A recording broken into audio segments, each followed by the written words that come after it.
O Instituto Brasileiro de Geografia e Estatística, o IBGE, é um centro de pesquisa mantido pelo governo federal. Sua área de atuação compreende todo o território nacional e tem a responsabilidade principal de fornecer informações sobre a população e o território brasileiro.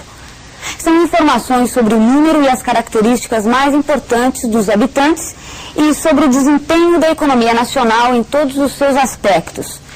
Hoje, nós vamos conhecer a divisão político-administrativa do Brasil. E aí, pessoal, como é que estão vocês todos? Tudo bem?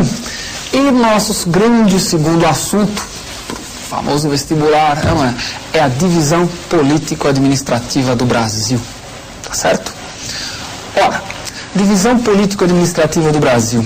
Fala, como assim? O que quer dizer isso aí? Aquela famosa divisão do Brasil em Norte, Sul, Sudeste, já ouviu falar? Essa é uma divisão.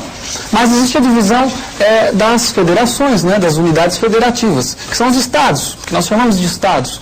São Paulo, Minas Gerais, Bahia, Amazonas, Pará, Amapá, essas coisas. Como é que é? Quer dizer, sempre foi do jeito que é. Quer dizer, o Brasil sempre teve a divisão política administrativa que a gente conhece hoje.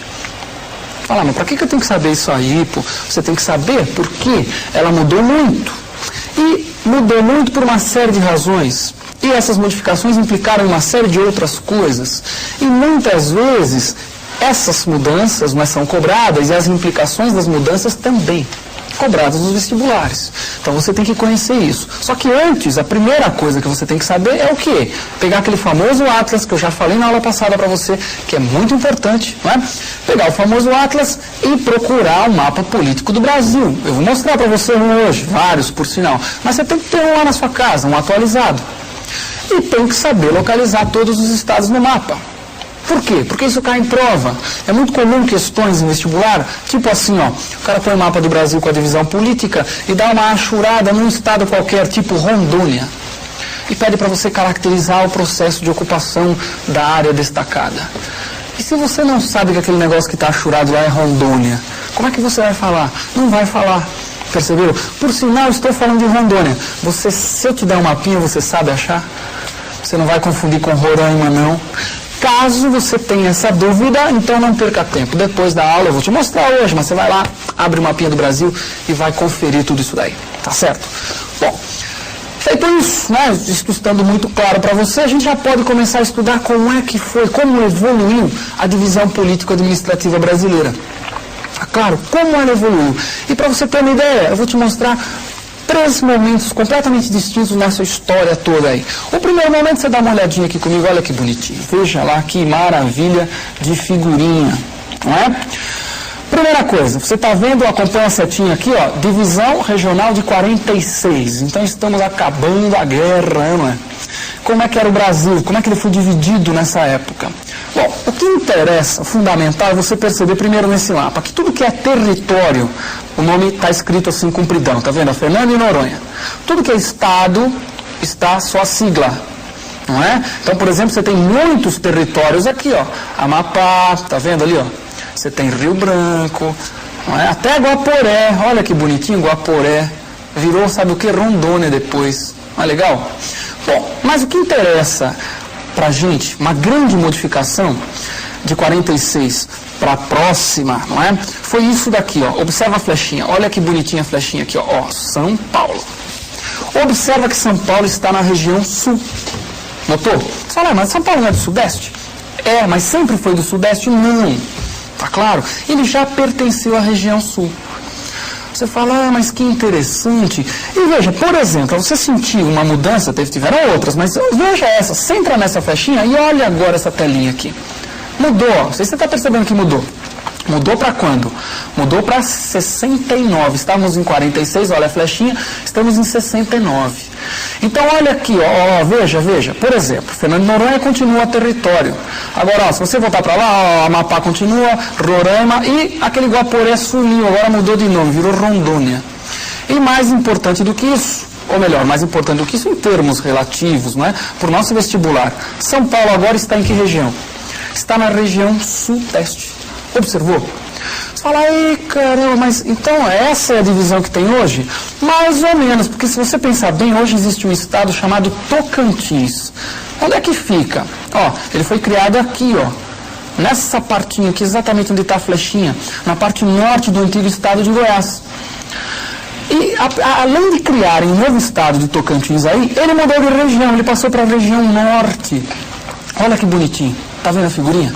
Então, olha lá, Tocantins foi criado e passou a ser inserido na região norte. Está ali Tocantins. Então, o que você observa? A região norte aumentou de tamanho, enquanto que a região centro-oeste diminuiu de tamanho. Percebeu que loucura? São Paulo continuou no sudeste e continua até hoje. Então, você viu 3 mudanças. Você tem que decorar as datas em que houve mudança? Claro que não, o que foi em 46, não precisa, pô. Eu estou te mostrando a data para você ter uma ideia, mais ou menos, como é que é. Agora, não precisa. De preferência, a última de 88, que foi a última Constituição, né, feita no Brasil, que já estão querendo mudar também, certo? Mas ela fez essa mudança importantíssima de criar um novo estado chamado Tocantins. Tirar essa região, que era norte de Goiás, do centro-oeste, passar para a região norte. Não é?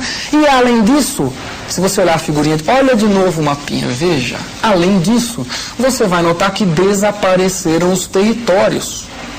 Observe o que era território. Ó. Território era o seguinte, ó, o Amapá, que está aqui, a flechinha está exatamente nele, e Roraima, que está aí. Isso era território, deixou de ser em 88. E tem também um arquipélagozinho lá, Fernando e Noronha, que era também território. Deixou de ser. Fernando de Noronha passou a ser incorporado ao estado de Pernambuco, tá claro? Então, Roraima, que está aqui, Amapá, que está aqui, deixaram de ser territórios, passaram a ser estados. Mas a criação de quem? De novo aqui, ó, para você não errar, Tocantins, que passou para a região norte, tá claro? Agora, essas mudanças todas, elas têm uma série de implicações. Que implicações? Ora, entre essas implicações, veja lá, vai mudar significativamente, não é, a quantidade de população, por exemplo, das regiões. Se o norte passou a ter um estado a mais, certamente a população dele tende a aumentar. A do centro-oeste tende a diminuir, tá claro? Agora, outras coisas importantes vão mudar. Você cria um estado novo, você tem que criar o quê? Você tem que criar uma série, não é? Uma série de cargos, entre aspas, né? Todo um grupo, né, dirigente, etc., para o novo Estado. É governador, e etc., é senador, é deputado federal. Quer dizer, a partir do momento que você começa a pensar nisso, você começa a pensar um pouquinho no seguinte. Você começa a pensar que, olha só que interessante, que de repente a criação de um novo Estado, uma modificação, não é, nas fronteiras político-administrativas do Brasil, pode interessar, sem dúvida nenhuma, pode interessar a um determinado grupo político às vezes, tá claro? Por quê? Porque esse grupo ele pode, veja, cria-se um novo Estado, um grupo político pode se favorecer se os novos representantes desse novo Estado no Congresso pertencerem a esse grupo político, percebeu?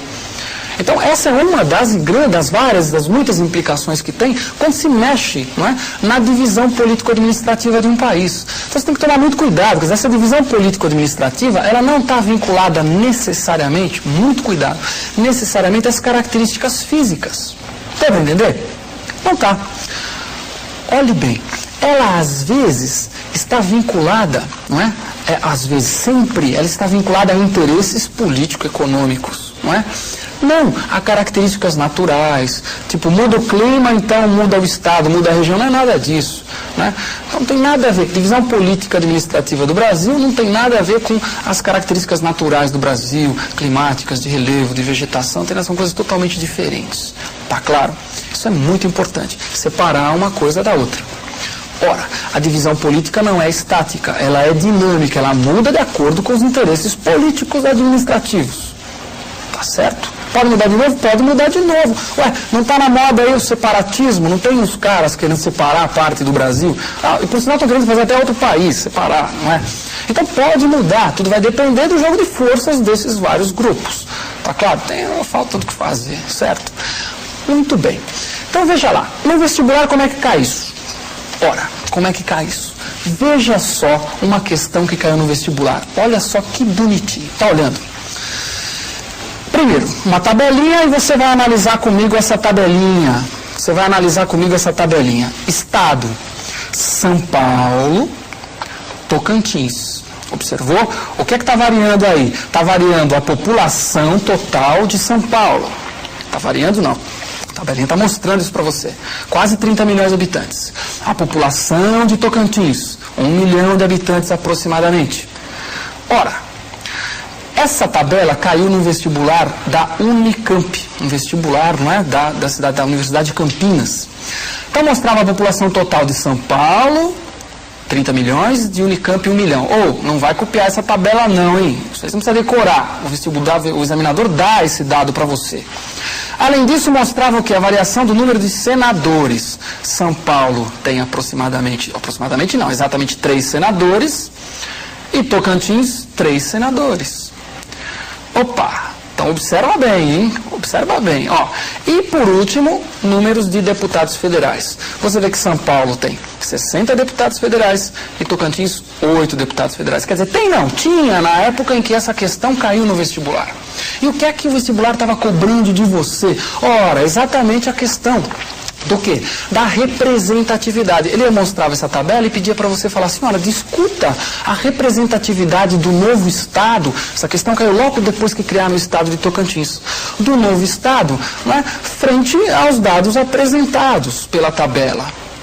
Deu para entender? Então, o que você tinha que perceber? Muito importante, não é? Basicamente que um brasileiro da região norte, ou até do nordeste, muitas vezes, no caso específico do norte, porque Tocantins passou a representar o norte, né, fazer parte do norte, ele tem um peso maior no Congresso do que um brasileiro de estados do sul. Olha de novo a tabela, veja lá, vai ficar muito evidente isso para você. Como que a gente percebe isso? Quer dizer, você tinha que discutir por aí essa tabelinha. Então observa, o número de senadores. São Paulo tem 3, está vendo a flechinha? Tocantins também tem 3, então tem o mesmo número de senadores. Tá claro? Agora, a população de Tocantins é muito menor do que a de São Paulo. 1 milhão contra aproximadamente 30 milhões.